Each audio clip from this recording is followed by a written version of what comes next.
నమస్కారం. ఐసీ న్యూస్‌కి స్వాగతం, సుస్వాగతం. ఆదివాసీలకు నిత్యావసర సరుకుల పంపిణీ. మంచిర్యాల జిల్లా తాండూరు మండలంలో మూఢనమ్మకాలను నమ్మి గ్రామస్తులు ఆర్థికంగా నష్టపోవద్దని, యువత చెడుదారి పట్టకుండా మంచి మార్గంలో పయనించాలని బెల్లంపల్లి ఏసీపీ రవికుమార్ అన్నారు. తాండూరు మండలం నర్సాపూర్ గ్రామంలో CI Kumaraswamy, SI Kiran Kumar, SI Anusha ఆధ్వర్యంలో గ్రామంలో నిత్యావసర సరుకులు పంపిణీ చేశారు. ఏసీపీ మాట్లాడుతూ వర్షాకాలం నేపథ్యంలో గ్రామంలో ప్రజలు సమీపంలోని వాగులు, వంకలు దాటవద్దన్నారు.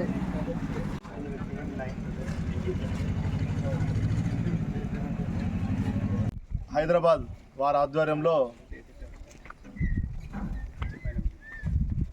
ఈ బెజ్జాల, బీర్సాయిగూడ, గంపలపల్లి, ఆసలాగూడ, అంబాల విలేజ్లో ఉన్న కొంతమంది గిరిజనులకు నిత్యావసర సరుకులు ఇవ్వాలనే ఉద్దేశంతో వాళ్ళు పెట్టుకున్న ప్రోగ్రాం మా తాండూరు పోలీస్ ఆధ్వర్యంలో జరుగుతుంది. దీనికి ముఖ్య అతిథిగా వచ్చిన మా ఏసీపీ గారిని స్టేజ్ మీదకి రావాల్సిందిగా కోరుకుంటున్నాం. ఈ ప్రోగ్రాం దాతలు ఎన్జిఓస్ ఆర్గనైజేషన్ నుంచి బాధ్యత తీసుకున్న కిరణ్ గారిని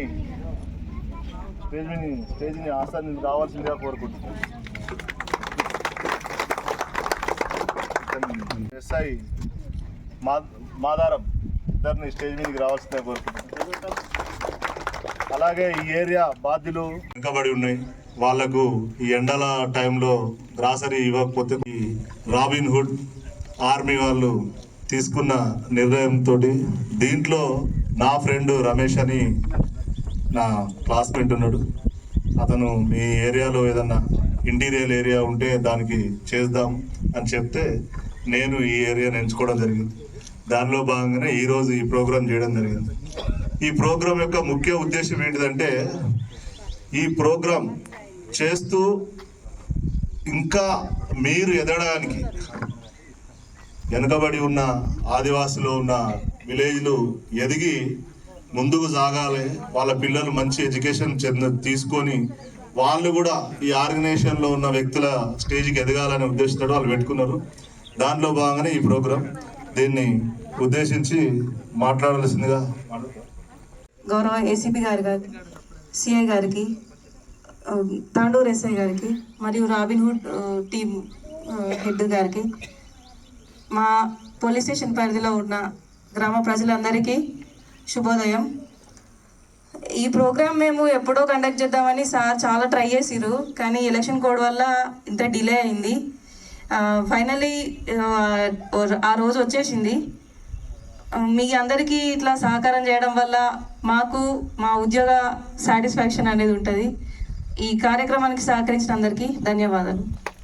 ఆర్మీ వాళ్ళకి ప్రత్యేకంగా మరియు పెద్దలు కూర్చున్న పెద్దలకి మరియు మన ప్రజలందరికీ కూడా వెరీ గుడ్ మార్నింగ్. ఇది చాలా సంతోషమైన పరిణామం. అయితే మీరు అన్నట్టు ఇది నిత్యావసర వస్తువులు వీళ్ళు ముందుకు రావడము, వీళ్ళు ప్రజల కోసం, అది కూడా మారుమూల ప్రాంతాలు, వెనుకబడి ప్రాంతాల కోసం ఇటువంటి ఇనిషియేషన్ తీసుకోవడం చాలా సంతోషం. మరియు నా తరపున వీళ్ళందరికీ అభినందనలు, కృతజ్ఞతలు తెలియజేస్తున్నాను. అలాగే ఇలా ఇప్పుడు వీళ్ళు అన్నట్టు రోడ్ అనేది మాకు ఎంతవరకు అవకాశం ఉండి ఎంతవరకు పని ఉంటే మా ప్రయత్నం మేము చేస్తాము. ఇలాగే మీరు కూడా కొంచెం డెవలప్ అవ్వాలని, మీకోసం మాలాంటి వాళ్ళు కానీ మేము కానీ ఇటువంటి కార్యక్రమాలు ఇంకా చేయాలని, మీరు అభివృద్ధి చెందాలని, మీరు డెవలప్ అవ్వాలని, మీ యొక్క చిన్న చిన్న సమస్యలు ఏమైనా ఉంటే మా ద్వారా అవి తీరాలని కోరుకుంటూ మరొకసారి ఇటువంటి కార్యక్రమాలు ఇంకా జరుపుకోవాలని, మీరందరూ కూడా అభివృద్ధి పదంలో వెళ్ళాలని మరొకసారి వీళ్ళందరికీ కృతజ్ఞత తెలియజేస్తూ థ్యాంక్ యూ. మన భాషలో కూడు అంటే ఇక అన్నం తినేటి అన్నీ వస్తాయి. దాంట్లో భాగంగా ఈరోజు మేము ఎదిగి మీలాంటి వాళ్ళకు సహాయం చేస్తాం అనే కాన్సెప్ట్ తోటి డిసైడ్ చేసుకొని ఇక్కడున్న వాళ్ళు కూడా మా ద్వారా హెల్ప్ తీసుకొని భవిష్యత్తులో వాళ్ళు వాళ్ళ తల్లిదండ్రులు పెంచుకున్న ఏరియాకు పోయి మంచి పొజిషన్కి పోయి వాళ్ళు కూడా మా సంస్థలో జాయిన్ అయ్యి ఇంకా కొన్ని ఇలాంటి వెనుకబడిన ఏరియాలకు సహాయం చేయాలనే ఉద్దేశంతో వాళ్ళు పెట్టుకున్నారు. ఆ ఉద్దేశాన్ని మీ పిల్లలను చదివించి, ఇప్పుడున్న హాస్టల్ను యూజ్ చేసుకొని, రెసిడెన్షియల్ను యూజ్ చేసుకొని చదివించి మీ పిల్లలు మంచి స్థాయికి తీసుకుపోయి, అలాగే హైదరాబాద్ కానీ ఇంకా వేరే వేరే స్టేట్లలో ఉన్న ఇలాంటి సంస్థలలో చేరి మళ్ళీ మీ తర్వాత తరానికి కూడా వాళ్ళు ఇనిషియేట్గా ఆదర్శ వ్యక్తులుగా ఉండాలనే కాన్సెప్ట్ తోటి వాళ్ళు చేసుకున్నారు. దాన్ని దయచేసి మీరు గుర్తుపెట్టుకోవాలని ఈ సందర్భంగా మీకు అందరికీ తెలియజేస్తూ ఈ ప్రోగ్రాంకి వచ్చిన మన ఏసీపీ గారిని మాట్లాడాల్సిందిగా. సారీ, ఏసీపీ గారి కంటే ముందు ఈ రాబి ఒక ఎన్జిఓ అంటే ఎన్జిఓ మీకు అర్థం కావాలంటే నాన్ గవర్నమెంట్ ఆర్గనైజేషన్, అంటే గవర్నమెంట్ ఆర్గనైజేషన్ కాకుండా గవర్నమెంట్ చేయలేని పనులు కొన్ని, లేదు అంటే గవర్నమెంట్ కొన్ని లిమిటేషన్స్ ఉంటాయి, దాన్ని దాటి ఏమన్నా చేయాలి, బయట నుంచి హెల్ప్ చేయాలి అంటే ఇటువంటి రాబిన్హుడ్ ఆర్మీ లాంటి సంస్థలు వచ్చి సహాయం చేస్తాయి. సో మేము చేసేది రాబిన్హుడ్ ఆర్మీ అంటే ఏంటి అంటే మాకు ఎక్కడన్నా ఏదైనా ఫంక్షన్ హాల్స్లో కానీ లేకపోతే పార్టీ హాల్స్లో కానీ ఎక్కడన్నా ఫుడ్ మిగిలితే, ఎక్కువ ఫుడ్ మిగిలితే ఏం చేస్తామంటే మేమంతా ఎంప్లాయీస్, బిజినెస్ హోల్డర్స్ అంతా మేము మా ఫ్రీ టైంలో అంటే మాకున్న ఖాళీ సమయంలోనే ఈ యాక్టివిటీస్ అన్ని చేస్తూ ఉంటాం. ఫర్ ఎగ్జాంపుల్ ఈరోజు సాటర్డే మాకు హాలిడే, సో మార్నింగ్ బయలుదేరి ఇక్కడికి వచ్చి మీకు ఇట్లా నిత్యావసర సరుకులు ఇచ్చేసి మళ్ళీ ఈవినింగ్ కల్లా వెళ్ళిపోతాం అనమాట. అట్లా మేము మా వాలంటీర్స్ అంతా ఇలాగే పనిచేస్తారు.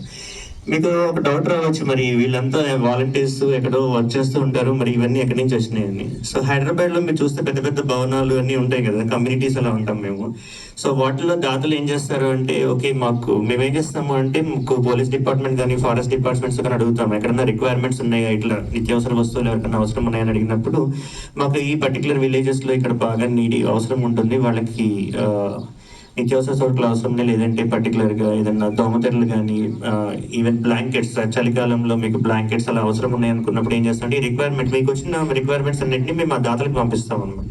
పంపించినప్పుడు ఓకే ఇది పర్టికులర్గా ఒక 66 గ్రామస్తులు ఉన్నారు ఇక్కడ, వాళ్ళకి నిత్యావసర సరుకులు కావాలంటే మాకు ఏం చేస్తారంటే వాళ్ళ దాతలందరూ కలిసి ఇవి మాకు ఇస్తారు. అసలు అదంటే 0 ఫైనాన్స్, మేము రూపాయి ఎవరి దగ్గర నుంచి తీసుకోము, ₹1 ఎవరికి ఇవ్వము. మాకు వచ్చేదల్లా ఇలా గ్రాసరీస్ వస్తాయి, మేము వచ్చి మీ ప్లేస్కి వచ్చేసి మీకు ఇవ్వడం మొత్తం మా బాధ్యత అయిపోతుంది. అది మేము వాలంటీర్ ఆర్గనైజేషన్ చేసేది.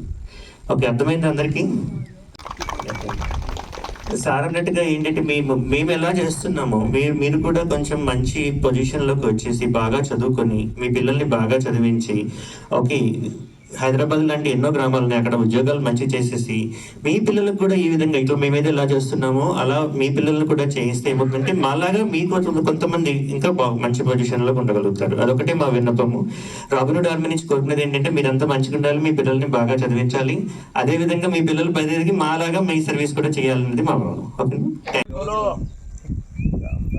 ఇక్కడ ఈ రాబిన్హుడ్ ఆర్మీ హైదరాబాద్ సంస్థ వారి చేత నిత్యావసరాల సరుకుల పంపిణీ జరుగుతుంది ఇప్పుడు కాసేపట్లో. ఈ ప్రోగ్రాము అరేంజ్ చేసిన మన తాండూరు సిఐ గారు కుమారస్వామి సారు ఎప్పుడో ఇందాక అన్నారు, వేసవి కాలంలోనే మీకు అందరికీ అందించాల్సి ఉండే కానీ ఎలక్షన్ కోడ్ వల్ల ఇతరత్ర కారణాల వల్ల ఇది లేట్ అయింది. సో ఈ హైదరాబాదు ఈ ఆర్గనైజేషను తాండూరు మండలం ఈ బెజ్జాల చుట్టుపక్కల గ్రామ నర్సాపూరు మీ మీద ఉన్నటువంటి అభిమానం ప్రేమతోటి ఇక్కడ మీకు ఏదో ఒకటి చేయాలి, సహాయం చేయాలి అన్నటువంటి ఉద్దేశంతో ఎన్జిఓను సంప్రదించి వారు ఈరోజు ఈ కార్యక్రమం చేపట్టడం జరిగింది. మా తాండూరు సిఐ గారు, తాండూరు ఎస్ఐ గారు, మాధవ ఎస్ఐ గారు, అందుకు వారికి ప్రత్యేకమైనటువంటి ధన్యవాదాలు, కృతజ్ఞతలు. అలాగే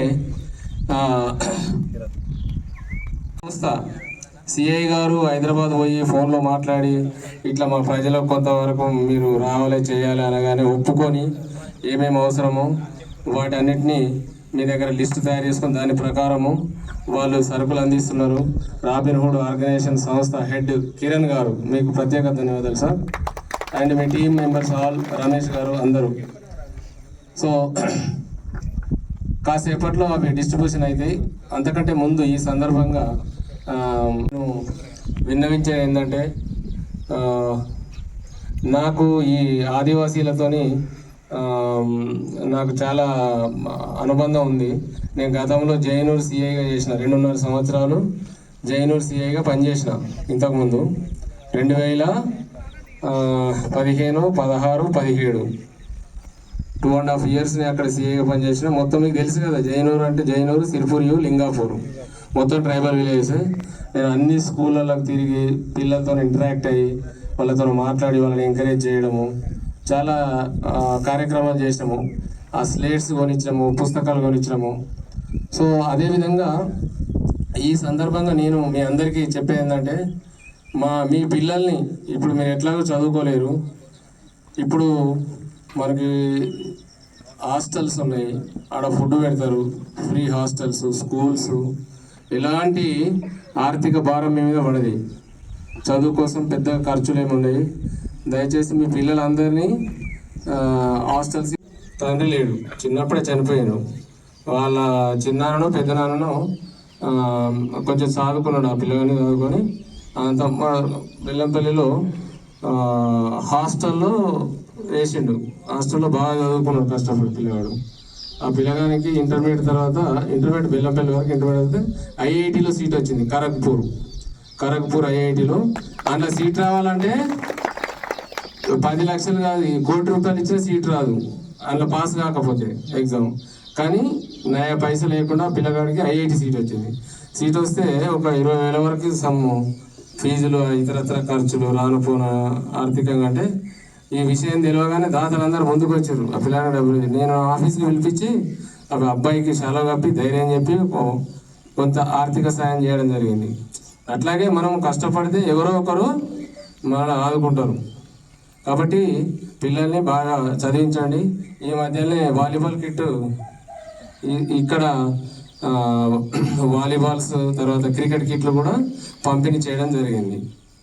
సో అది దృష్టిలో పెట్టుకొని సాయంత్రం పూట ఆటలు ఆడడానికి కూడా మేము ఎంకరేజ్ చేస్తున్నాము. ఎందుకనంటే యువకులు వీళ్ళకి ఏంటంటే చెడు అలవాట్లకు దారి తీయకుండా గంజాయి తాగడము, గుడుంబ తాగడము, ఈ గంజాయి గుడుంబ అనేటువంటి ఏంటంటే మన ఆరోగ్యానికి చాలా హాని చేస్తాయి, చెడు చేస్తాయి. వాటికి అలవాటు పడితే వాడు ఏం చేస్తాడు, ఆర్థికంగా అది డబ్బులు పెట్టి కొనుక్కోవాలి. డబ్బు లేకపోతే ఇంకేదైనా పని చేస్తాడు, ఇక నేరాలు చేస్తారు. తర్వాత అది తాగడం తినడం అది అలవాటు అయితే చెడు అలవాట్లు, ఆరోగ్యం పాడైపోతుంది. 30 ఏళ్ళకే ముసలోడు అయిపోతాడు. ఆ జీవితం బర్బాద్ అయిపోతుంది. ఆ ఫ్యామిలీ రోడ్ మీదకి వస్తుంది. కాబట్టి మీ పిల్లలు ఏం చేస్తున్నారు, వాళ్ళు ఏమైనా గంజాయి తాగుతుండ్రా, ఇంకేదైనా చెడు అలవాట్లు ఉన్నాయా అనేది మీరు చూసుకోవాలి. అది ఆ చెడు అలవాట్లకి పోకుండానే మేము క్రికెట్ కిట్లు, వాలీబాల్ కిట్లు ఇస్తున్నాము. ఆటలు ఆడడం ద్వారా సరే మీరు అందరూ పనిచేస్తారు, మనకు ఆరోగ్యం బాగుంటుంది. కానీ యూత్ ఏంటంటే వాళ్ళ ఆలోచన విధానం వేరే దిక్కు పోకుండా ఆటలు ఆడాలని మేము ఎంకరేజ్ చేస్తున్నాం అన్నమాట. అది కూడా మనము సప్లై చేయడం జరిగింది రీసెంట్లీ. సో ఏది ఉన్నా కానీ మీరు చిన్న సమస్యలు, మీరు రోడ్ అన్నారు అంటే అది పెద్ద ఎత్తున చేసే పని. అది మేము స్థానిక మన ఎమ్మెల్యే గారు వచ్చినప్పుడు మీరు రిప్రజెంటేషన్ చేయవచ్చు. మా వంతుగా కూడా మేము సహకారం చేస్తాము, వాళ్ళు బాగా ఇబ్బందులు ఉన్నారని. సో ఈ నక్సలైట్ ఎఫెక్టెడ్ ఏరియాలలో కొన్ని సెంట్రల్ గవర్నమెంట్ ఫండ్స్ ఉంటే దానికి రోడ్లు, ఈ రోడ్డు మీ ఊరు నుంచి బెజ్జాల నుంచి మెయిన్ రోడ్ వరకు మేము ఒక ప్రపోజల్ పంపినాము. రోడ్డు బహుశా అది అవుతుంది. మాకు మా ఐఆర్ ఆఫీసర్స్ మాకు చెప్పారు, ఇంకొక ఎస్టిమేషన్ ఒకటి పెండింగ్ ఉన్నట్టుంది. ఏఐతోని ఎస్టిమేషన్ తీసుకుని అది కూడా పంపిస్తాము. బహుశా అతి త్వరలో అంటే ఆ వర్క్ స్టార్ట్ అవుతుందని అనుకుంటున్నాం. కొట్టుకపోయే ప్రమాదం ఉంటుంది. తర్వాత ఏమైనా విష పురుగులు ఏదైనా కుట్టినప్పుడు, పాములు కుట్టినప్పుడు ఈ మంత్రాలు వేస్తే తగ్గుతుందని అవి కొంచెం మూఢనమ్మకాలు పోవద్దు. ఇమ్మీడియట్గా ఒక ఆటో బైక్ తీసుకొని ఆ బెల్లంపల్లి పోవాలి, ఏరియా హాస్పిటల్ పోవాలి, ట్రీట్మెంట్ చేసుకోవాలి. ఇప్పుడు వర్షాలు పడితే మనకి ఏమైందంటే ఈ జ్వరాలు వస్తాయి, వైరల్ ఫీవర్స్ వస్తాయి అన్నమాట. అవి కూడా అదే తగ్గిపోతుందని, లేకపోతే దానికి ఒక మంత్రాలు అయితే తగ్గుతుందని అట్లా చేయొద్దు. ఇమ్మీడియట్గా ప్రాపర్గా ట్రీట్మెంట్ చేసుకోవాలి.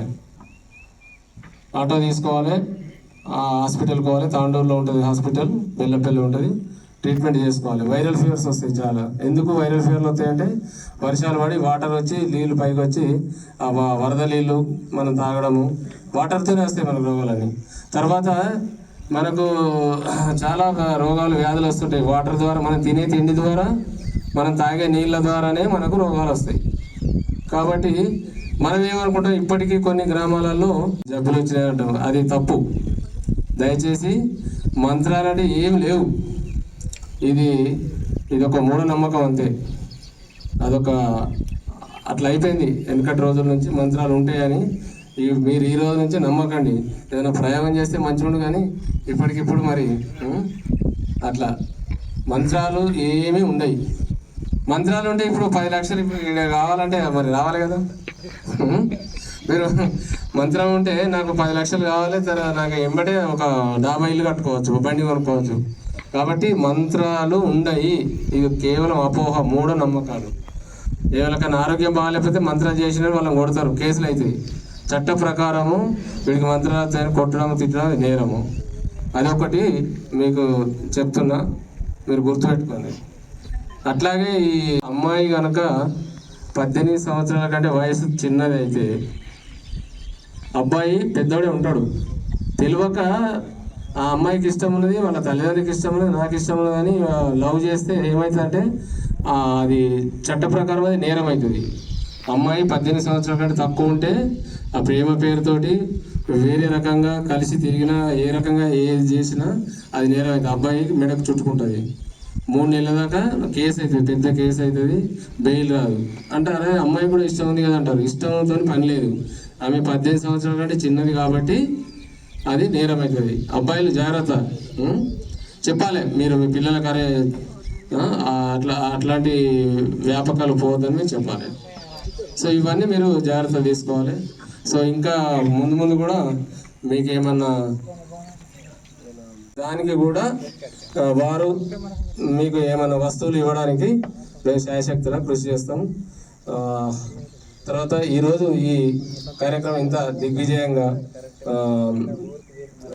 ప్రారంభించి ఇది సక్సెస్ కావడానికి కృషి చేసినటువంటి సిఐ గారు, ఎస్ఐస్, తర్వాత మీ అందరికీ, ప్రభాత్ పటేల్ అందరికీ ప్రత్యేకంగా కృతజ్ఞతలు, అభినందనలు. Thank you. అర్థమైందా? పిల్లలు ఎదగాలంటే బడికి పోవాలి, చేసిన తప్పులు మళ్ళీ జరగకుండా ఉండడం కోసం గుడికి పోయి మొక్కుకోవాలి. ఈ రెండింటికాడ సెట్ కాకపోతే గడికి వస్తాడు, అంటే మా దగ్గరికి వస్తాడు. మా దగ్గరికి రాకుండా చూసుకోవాలని మిమ్మల్ని కోరుకుంటున్నా. సార్ చెప్పినట్టు ఈ 18 ఇయర్స్ బిలో అమ్మాయిని లవ్ చేసి పెళ్లి చేసుకుంటే మీ అయ్యే జడ్జి అయినా 3 నెలల దాకా బయటికి రావు. బయటకు వచ్చినాక 6 నెలల లోపు ట్రయల్ అవుతుంది, అది ప్రూవ్ అవుతుంది, శిక్ష పడుతుంది, 10 సంవత్సరాలు బయటికి రావు. అది గుర్తుపెట్టుకోండి. అది పోక్సో యాక్ట్లో కేసు అవుతుంది. పోక్సో యాక్ట్లో కేసు అయితే 18 ఇయర్స్ బిలో అమ్మాయి ఇష్టపడి పెళ్లి చేసుకున్నా పోక్సో యాక్ట్లో కేసు అవుతుంది. అందరికి ఇచ్చి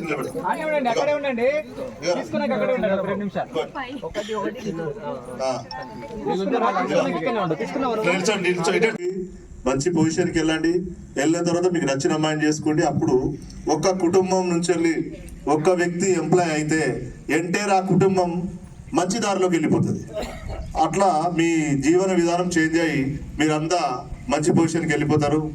ఈ రాబిన్హుడ్ వాళ్ళ ఉద్దేశం అదే, మా ఏసీపీ గారు చెప్పిన ఉద్దేశం అదే, అందరి ఉద్దేశం అదే. మీరు భవిష్యత్తులో సెటిల్ అయ్యి మంచి పొజిషన్కి పోయి మంచిగా జీవించాలనే ఉద్దేశంతో ఈ ప్రోగ్రాం పెట్టుకున్నాం. దయచేసి అది గుర్తుపెట్టుకోవాలని కోరుకుంటూ, ఈ చలికాలం వర్షాకాలం వస్తుంది కదా, వర్షాకాలంలో మీకు దోమల తెరలు కావాలన్నా ఇంకేమన్నా కావాలంటే నా దృష్టికి తీసుకురండి. నేను వాళ్ళ దృష్టికి తీసుకుపోయి మళ్ళీ ఒక రోజు ఇదే ప్లేస్లో ప్రోగ్రాం పెట్టుకుందాం, ఇబ్బంది ఏం లేదు. ఇప్పుడు ఈ నిత్యావసర సరుకుల పంపిణీ ప్రోగ్రాం ఉంటుంది. సరే చూద్దామా?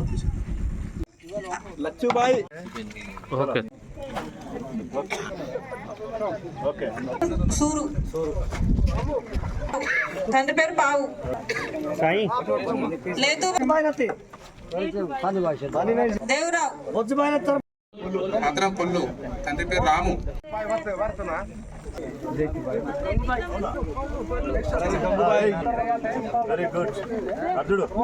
టేకం గంగు,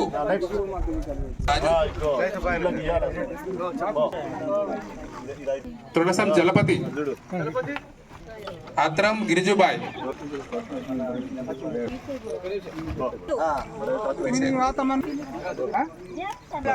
మైతి రాజక్క, మైతి రాజ,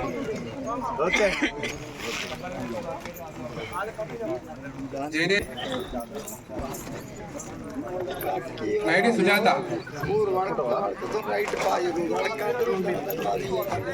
నైడి సుజాత, మడావి అన్నుబాయ్, భర్త పేరు జైతు, కుమరం మైనుబాయ్, గంగుబాయ్, తండ్రి పేరు మారు. ఇటు చూడు